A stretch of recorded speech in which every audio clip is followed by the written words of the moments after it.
Viko vingi lakini tumalizie hapo ili usichoke sana. Hivyo tu. Na mimi sikuchoshi kwa sababu neno la Mungu ni chakula cha uzima. Unajengeka rohoni, Mungu anakuongeza katika viwango vya utukufu wake. Hawezi akakuacha kama jinsi. Yaani unaposikiliza tu neno la Mungu basi Mungu anakubariki, anakuinua, anakutetea. Tumalize. Unyenyekevu unahitajika sana ndani ya wokovu, ndani ya Ukristo. Unyenyekevu. Shuka chini ya mkono wa Mungu wa mbinguni. Na huo unyenyekevu sio unamnyenyekea mwanadamu kama wanavyofundishwa. Hamna, sisi tunaheshimiana tu, watumishi tunaheshimiana hivyo hivyo. Sio kwamba mnatunyenyekea kama Mungu. Nani kakwambia? Hapana. Mnatakiwa mninyenyekee mimi, ni baba yenu. Nikisema hivi, kwa hiyo kama baba yetu tufundishe tu haribifu tu. Na afu wanakashifu kabisa, wanasema baba rohoni. Baba rohoni tunakuona kabisa unakula maharagi kabisa. Ubwabwa unakula kabisa, unaenda unapita vizuri. Alafu unasema baba rohoni. Tunakuwa sisi katika ulimwengu wa rohoni, sisi tuna baba mmoja rohoni mbinguni, ambaye huyu ni rohoni, tunamwabudu katika njia ya rohoni, haonekani. Imani ni nini? Kwa anawakia na mambo. Kwa hiyo tunamwabudu kwa rohoni.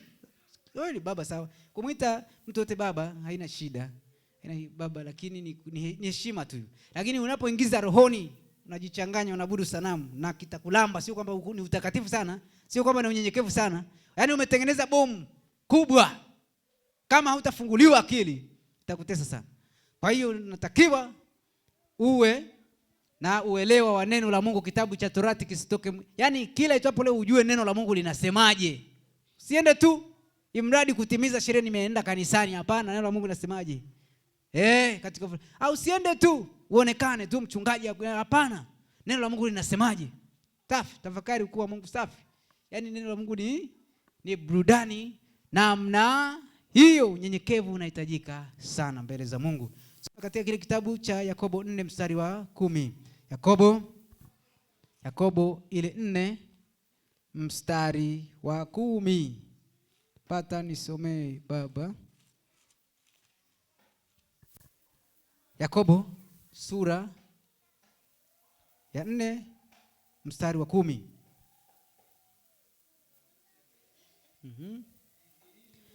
Jizilini mbele za Bwana naye atawakuza. Haleluya.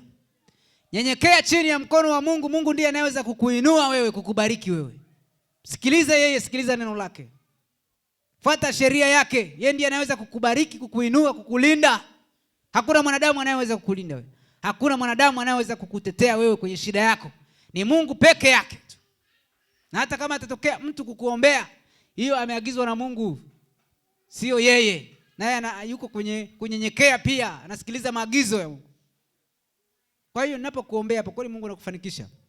Kuheshimu tu kwamba ametumiwa yule. Lakini sio kwamba uniabudu mimi. Unyenyekea, hapana. Kunyenyekewa ni Mungu wa mbinguni ili akukuze kwa wakati wake. Nyenyekea chini ya mkono wa Mungu. Mheshimu Mungu kwa yale ambayo Mungu anakutendea. Mshukuru Mungu, mnyenyekee Mungu. Usimwache Mungu hata siku moja. Yesu asiondoke ndani ya moyo wako hata siku moja. Kaa naye kila itwapo leo, tembea naye kila itwapo leo. Nyenyekea chini ya mkono wa Mungu. Yeye tu ukijizili mbele zake, yeye anakukuza.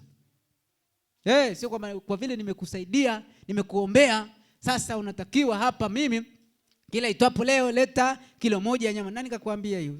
Usiniamrishe vitu vya ajabu. Ni Mungu amekutumia, basi kama ni shukrani natolea Mungu, sio wewe.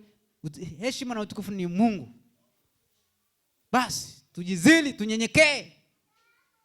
Tusikilize sauti ya Mungu. Ni Mungu wa mbinguni ndiye ya kunyenyekewa.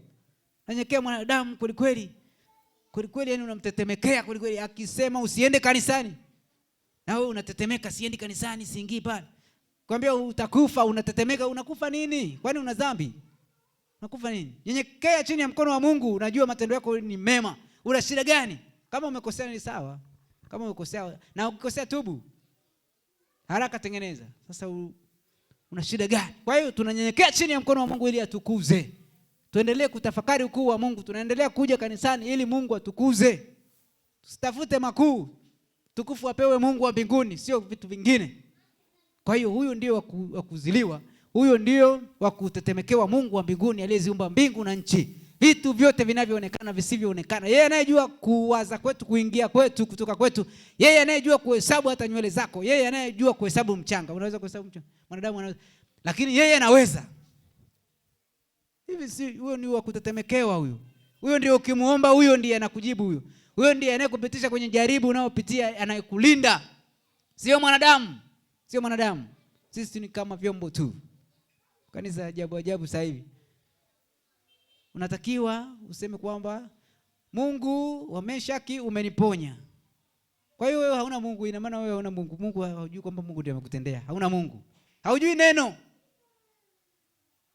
Haujui neno. Tizipua.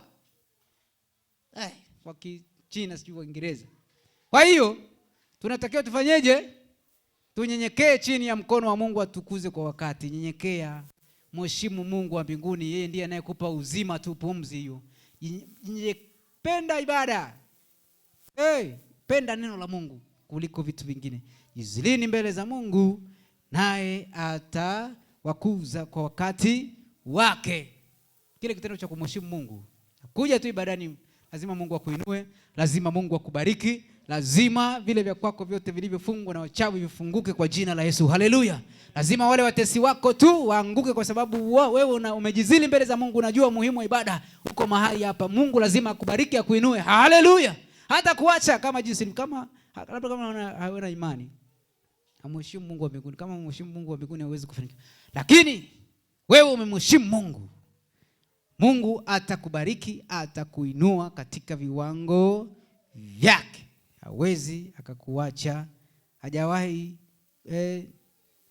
kuona mtu mwenye haki akiachwa wala kutangatanga mtaani. Majaribu lazima upitie, lakini jizili, jishushe chini ya mkono wa Mungu. Heshimu ibada, heshimu siku za Sabato, heshimu amri za Mungu. Tii yale maagizo tu. Ni gharama kujishusha, kunyenyekea. Sio mchezo. Wakati mwingine unafundisha, unakashifiwa. Wakati mwingine unafanya usafi, wanakusema, najifanya huyu. Ni kujishusha chini ya mkono wa Mungu ili tupate neema. Ni gharama, sio mchezo. Kujishusha sio mchezo. Kunyenyekea sio mchezo. Kwa hiyo ni gharama, ni kujitosa. Ni kujitosa na kumheshimu Mungu na kujua neno la Mungu. Haleluya. Hapa kufundisha mpaka jioni. Yale machache tu, kama umesikiliza, Mungu hawezi kukuacha. Na utayatendea kazi, na atakupeleka katika viwango vya utukufu wake. Hayo tu. Maneno yako mengi, vitabu viko vingi vya kusoma, lakini hivyo tu ambavyo tumesoma. Zili mbele za Mungu, jikane mbele za Mungu. Tumikie Mungu. Tafakari ukuu wake, wema wake. Mheshimu yeye. Nyenyekea, bado safari inaendelea. Safari inaendelea bado. Nyenyekea. Hata kama amekupa kidogo, kipawa kidogo cha uimbaji au kipawa kidogo cha utumishi, nyenyekea, endelea kujishusha. Usije kusema mimi ndio kila kitu ninaweza. Hapana. Nyenyekea, jishushe. Hata amekufanikisha useme kwamba ndio, hapana. Jishushe. Amekupa kazi nzuri, amekupa watoto wazuri, jishushe. Nyenyekea chini ya mkono wa Mungu, mheshimu Mungu. Usipuuzie wengine, usidharau wengine, nyenyekea bado. Yaani usione umefika. Kuwa na moyo wa kumwabudu Mungu. Wengi wanaobarikiwaga wanasahau hata kuja ibadani wengine. Basi hapana, sio hivyo. Kwa hiyo tunyenyekee, tujizili, bado safari inaendelea ili turisi ufalme wa mbinguni. Haleluya. Uwezi peke yako. Ni nani anayekuwezesha? Ni huyu Mungu wa mbinguni. Yesu Kristo awe Bwana na Mwokozi wa maisha yako. Kama bado hujaokoka, ni vigumu kunyenyekea, ni vigumu kujizili, ni vigumu. Kama hujajikana kuacha yote ya ulimwengu, ukahesabu kwamba ni uchafu, na ukampokea Yesu afanyike kuwa Bwana na Mwokozi, bado tafakari. Nafasi ipo, neema ipo. Kama hujampokea Yesu, ni wakati wako sasa. Naweza kupita mbele, kuunganisha sala toba, na Mungu atakusajili katika kitabu chake cha uzima wa mbinguni, na atakupa kushinda na zaidi.